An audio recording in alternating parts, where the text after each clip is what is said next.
ইরানের ওপর আমেরিকার ক্ষোভ আরো বাড়বে, বিরাজ করছে যুদ্ধের আবহ, আর তার মাঝেই ভারতকে ধন্যবাদ জানালো ইরান। আসল ব্যাপারটা ঠিক কি? ইরান ইস্যুতে পশ্চিমকে সরাসরি না করে দিল ভারত, জাতিসংঘে তেহরানের পাশে দাঁড়ালো ভারত। আমেরিকার চোখ রাঙানিকে উপেক্ষা, ইরানের প্রস্তাবে ভারতের স্পষ্ট অবস্থান। মানবাধিকার ভোটে বিরাট চমক, ইরানের পাশে দাঁড়ালো ভারত। কূটনীতিতে নতুন বার্তা, জাতিসংঘে ইরানের প্রশ্নে মোদির স্বাধীন কূটনীতি, প্রকাশ্যে ধন্যবাদ জানালো তেহরান। ট্রাম্পের হুমকির মাঝে ইরানকে সমর্থন, ভারতের ভোটে বদল সমীকরণ। পশ্চিমের প্রভাবে ধাক্কা, জাতিসংঘে ইরানের ঢাল হলো ভারত। দেখুন, পশ্চিম এশিয়া জুড়ে আবারও ইরানকে ঘিরে উত্তেজনা বাড়ছে। আমেরিকার সম্ভাব্য সামরিক হামলার জল্পনা, আঞ্চলিক অস্থিরতা এবং কূটনৈতিক চাপ সব মিলিয়ে তেহরানের সামনে পরিস্থিতি ক্রমশ জটিল হয়ে উঠেছে। এই আবহে ইরান একদিকে যেমন নিজেদের প্রতিরক্ষা প্রস্তুতি জোরদার করছে, তেমনই আন্তর্জাতিক মঞ্চে কূটনৈতিক সমর্থন জোগাড়ের চেষ্টা চালাচ্ছে। এই প্রেক্ষাপটে ভারতের ভূমিকা ইরানের কাছে বিশেষ গুরুত্বপূর্ণ হয়ে উঠেছে। সম্প্রতি জাতিসংঘ মানবাধিকার কাউন্সিলে ইরানের বিরুদ্ধে আনা একটি প্রস্তাবের বিপক্ষে ভোট দিয়েছে ভারত। এই সিদ্ধান্তকে কূটনৈতিকভাবে তাৎপর্যপূর্ণ বলে মনে করছে তেহরান। জাতিসংঘে ভারতের অবস্থানের পরে প্রকাশ্যে ধন্যবাদ জানিয়েছেন ইরানের রাষ্ট্রদূত মোহাম্মদ ফাতাহ আলী।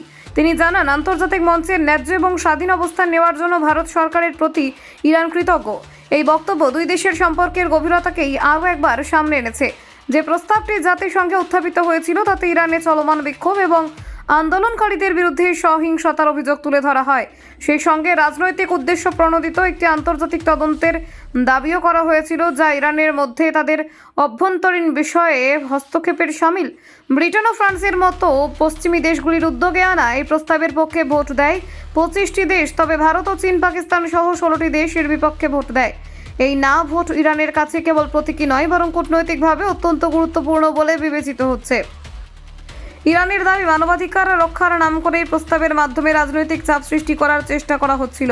তেহরানের মতে এমন পদক্ষেপ দেশটির সার্বভৌমত্বের ওপর সরাসরি আঘাত হানে। ভারতের বিরোধিতা সেই অভিযোগকেই আরও জোরালো করেছে। গত কয়েক মাস ধরে ইরানে মূল্যবৃদ্ধি, সামাজিক নিয়ন্ত্রণ এবং রাজনৈতিক স্বাধীনতার দাবিতে ব্যাপক নাগরিক বিক্ষোভ দেখা গিয়েছে। বিভিন্ন শহরে আন্দোলন ছড়িয়ে পড়ে, যা দ্রুতই আন্তর্জাতিক নজর কাড়ে। এই বিক্ষোভ দমনে ইরান নিরাপত্তা বাহিনীর বিরুদ্ধে ব্যাপক সহিংসতার অভিযোগ ওঠে। মার্কিন ভিত্তিক একটি মানবাধিকার সংগঠনের দাবি অনুযায়ী এই আন্দোলন সংক্রান্ত ঘটনায় 4,500-এরও বেশি মানুষের মৃত্যুর প্রমাণ মিলেছে। ইরানি কর্তৃপক্ষ অবশ্য জানিয়েছে 5,000-এরও বেশি মানুষের মৃত্যু হয়েছে, যার মধ্যে শত শত নিরাপত্তা কর্মী রয়েছেন। এই পরিসংখ্যান ঘিরে আন্তর্জাতিক মহলে তীব্র বিতর্ক চলেছে। এই অস্থির পরিস্থিতির প্রাক্তন মার্কিন প্রেসিডেন্ট ডোনাল্ড ট্রাম্প বারবার ইরানের বিরুদ্ধে সামরিক পদক্ষেপের হুমকি দিয়ে আসছেন।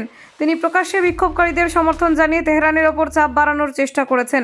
যদিও সাম্প্রতিক সময়ে বিক্ষোভ কিছুটা স্তীমিত হয়েছে এবং পশ্চিম এশিয়া থেকে কিছু মার্কিন সেনা প্রত্যাহার করা হয়েছে, তবু ট্রাম্প ইরানের দিকে বড় সামরিক বাহিনী পাঠানোর দাবি তুলেছেন। পরিস্থিতি পুরোপুরি নিয়ন্ত্রণে আসেনি বলেই মনে করছেন বিশ্লেষকরা। এই অনিশ্চয়তার মধ্যে ভারতের অবস্থান ইরানের কূটনৈতিক শক্তি বাড়িয়েছে।